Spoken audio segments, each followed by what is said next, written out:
What's going on, guys? Welcome back to Love of the Game. Today, we're going to be doing a preview of the round of 16. It's with Paul, Sujay, and Anirudh is joining us today. So, we've done with the first two games, and you can see the video up here. Now, the next two in the round of 16 is you have the Netherlands versus Czech Republic and Belgium versus Portugal. I think now the games are getting heated up. Like now it makes the round of 16 more interesting. Like, what are your thoughts, Ani, on these games? Belgium versus Portugal is probably a game that would have graced even the later stages of the competition. These are two highly ranked teams in the FIFA rankings. They have all the star power that you can ask for. It's not just about Cristiano Ronaldo. There's a lot of other well-known names in the Portugal team. There's Bruno Fernandes, Diogo Jota. These are household names for those of us who follow Premier League football or football in general. Belgium also has very well-known players. There's Lukaku, there's De Bruyne. These are two teams which would have probably fought out a semi-final or a quarter-final, and it would just be just as exciting. It comes down to who on the day can effectively defend against the opposition's attack. Both teams have star-studded attackers, and it depends on which team has a better defense on the day. Given that Portugal have big tournament experience, they are the defending champions. They've recently played well in these tournaments. Given that experience, given the nous and the know-how and the street smartness that they'll bring into it, I think Portugal will edge that. And then Ronaldo is also trying to score that goal so that he goes as the top scorer in all international tournaments. But I think Sujay might disagree with you, man. He's been on the anti-Portugal bandwagon because he's been saying, like, if you take out Ronaldo from the game, Portugal are done for. Sujay, what do you think? I think yes, that's the thing, right? There is always an advantage, and also there is a disadvantage attached to having one of the great players in your team. Like Ani would say it, Ronaldo, he's a generational talent and he's one of the best in the games. But whatever we have seen the first group games till now, Portugal, they are working as a unit. It is not just Ronaldo. Okay, Ronaldo is a player who has been scoring goals, and that is what his game is actually. He's one of the person. I mean, he's there in the defense and he's there in the attack also. Especially we saw with the goal that he scored against Germany. There are advantages to Ronaldo in the team, and there are also disadvantages. Like in that game, I saw Bruno Fernandes wasn't that having that much of an impact, but we know what Bruno Fernandes is with the Man United. See, this is the thing. This is a game wherein, like Ani put it properly, who will defend properly, who will have a game of their life or something. This is the tie, actually. And there is one more thing that we should not discount here. Belgium, even though they have a star-studded team, they have been having this for almost like 7-8 years right now. They have played 2 to 3 competitions with a star-studded team. We know them to choke in international stages against quality opponents, especially in international competition. So it's a tricky one. Portugal, even they have not been defensively that effective in this competition. They let go 4 goals against Germany. We know there are some loopholes in their defense. They have a 38-year-old in Pepe as one of their central defenders, but there is also the Man City guy, Ruben Dias.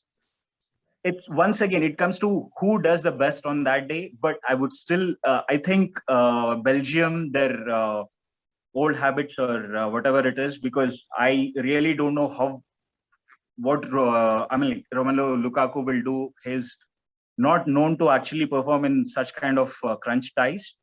So I would still say Ronaldo is a proven performer, and I think he will once again inspire Portugal for a victory in this game. Ooh. And coming to Netherlands versus Czech Republic, I don't think there is much to speak about in this game.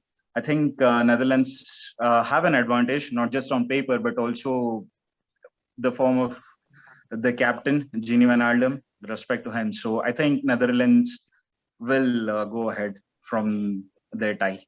Yeah, guys. So about Gini Wijnaldum, we made a video the other day about how Liverpool fans are feeling right now after seeing his performance. But going back on what both of you said about the Portugal and Belgium game, as Anirudh said, do not discount the defense that Belgium has. They do have quality defenders. And that is one thing that's going to be to take away from this game is who can defend. Because if you look at attack to attack, you can take either one on any given day of the week. So on the spot, who do you think is going to win this game? And then we'll quickly head to Czech Republic versus the Netherlands.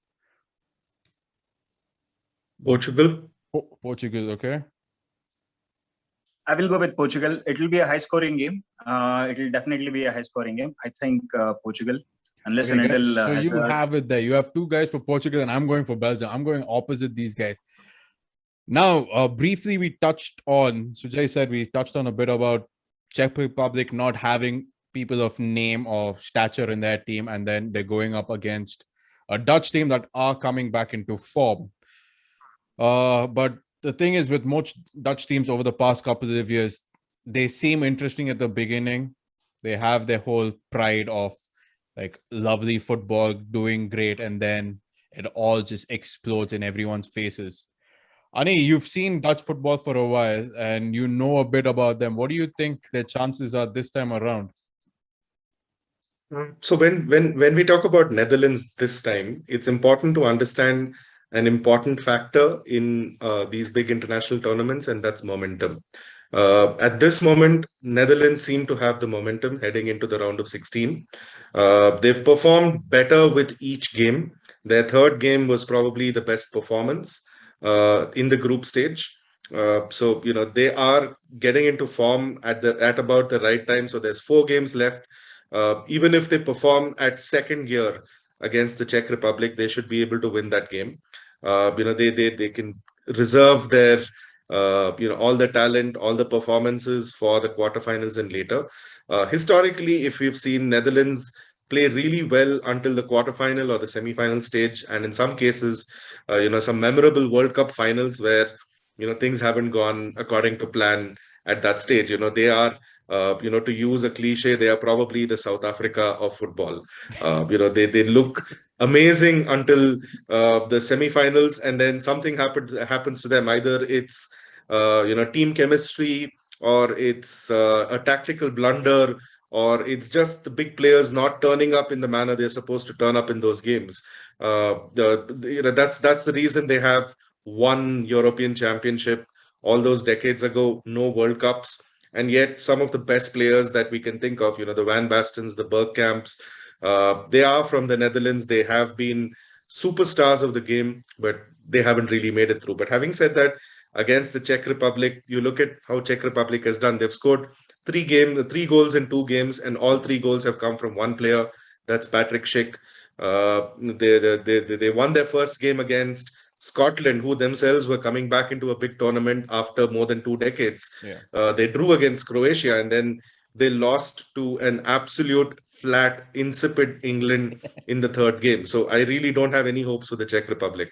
No, man, but it's the whole thing with Netherlands has always been, they've always been a bridesmaid, never the bride.